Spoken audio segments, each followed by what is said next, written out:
डिब्रूगढ़ चकीडिंगी चाराली में बाढ़ को लेकर आंचलिक कृषक मुक्ति संग्राम समिति का जोरदार विरोध प्रदर्शन। डिब्रूगढ़ के बागीबिल इलाके में बहुत बड़ा बाढ़ खतरनाक रूप ले रही है, जिसको बचाव को लेकर कृषक मुक्ति संग्राम समिति सड़क पर उतरी।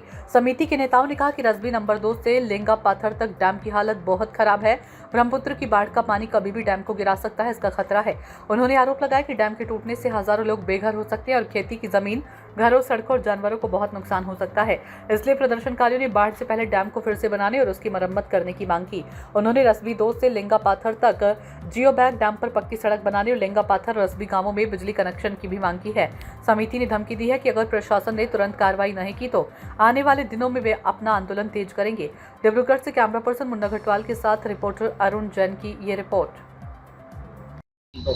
आज आम कृषक मुक्ति संग्राम समिति बगीबिल आंचलिक तथा आम डिब्रूगढ़ जिला समितिर फल जी धरना कार्यसूची लैसो। आज आम खुवांग समष्टिर बासिंदा। आज आम जीजन विधायक आते आजिलैके रिंग बांधटो मेरामती कर दिया ना। तक कारेन्टर समस्या एतिया बहुतखिनि गाँवते हुआ ना और प्लास जिओ बेगर जी काम সেই কামখিনি অকমানো কাম হোৱা নাই। তাত ৰাস্তা পদূলি এনেকৈ অৱস্থা হৈ আছে যে মানুহ তাত পেচেণ্ট লৈ যাবৰ কাৰণে অসুবিধা হৈছে।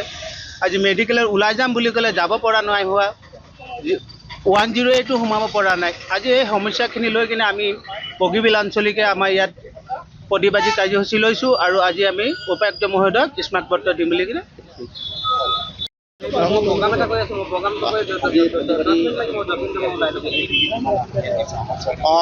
হয়। আমি আজি এই কৃষক মুক্তি সংগ্ৰাম সমিতি ডিব্ৰুগড় জিলা সমিতি সহযোগত আৰু বগীবিল আঞ্চলিক কৃষক মুক্তি সংগ্ৰাম সমিতিৰ উদ্যোগত বগীবিলৰ যি প্ৰায় 6 কিলোমিটাৰমান যি ৰিং বান্ধ আমি নিজে গৈ তাত সেইদিনা চালোগৈ, দেখিছোঁ যে জৰাজীৰ্ণ অৱস্থাত আছে। যি অসমৰ বানপানী আপোনালোকে নিজেই দেখিছে। আজি বগীবিল আঞ্চলিক কৃষক মুক্তি সংগ্ৰাম সমিতিয়ে নিজৰ স্থানীয় সমস্যা আটাইতকৈ ভয়ংকৰ সমস্যাটো হৈছে তাত থকা ৰিং বান্ধটো, তাত থকা জিৰ' বেগকেইটা, ব্ৰহ্মপুত্ৰৰ দাঁতিতে লাগি থকা বগীবিল অঞ্চলটোৰ সুৰক্ষাৰ যি জিৰ' বেগ আৰু ৰিং বান্ধ, এই ৰিং বান্ধ দুটা বৰ্তমান সময়ত জহি খহি গৈছে।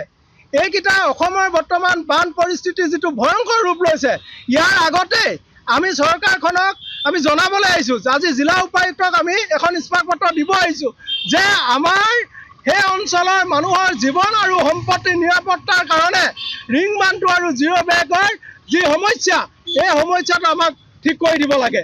কাৰণ তাত হাজাৰ হাজাৰ মানুহে খেতি বাতি কৰি জীৱন নিৰ্বাহ কৰি থাকে। सूचना इंडिया के सभी दर्शकों को बधाई। अब आप सूचना इंडिया देख सकते हैं जियो टीवी चैनल नंबर 4053 पर भी। साथ ही सूचना इंडिया के सभी सोशल प्लेटफॉर्म इंस्टाग्राम, फेसबुक और ट्विटर से जुड़े और पाएं आपके क्षेत्र से जुड़ी हर एक खबर।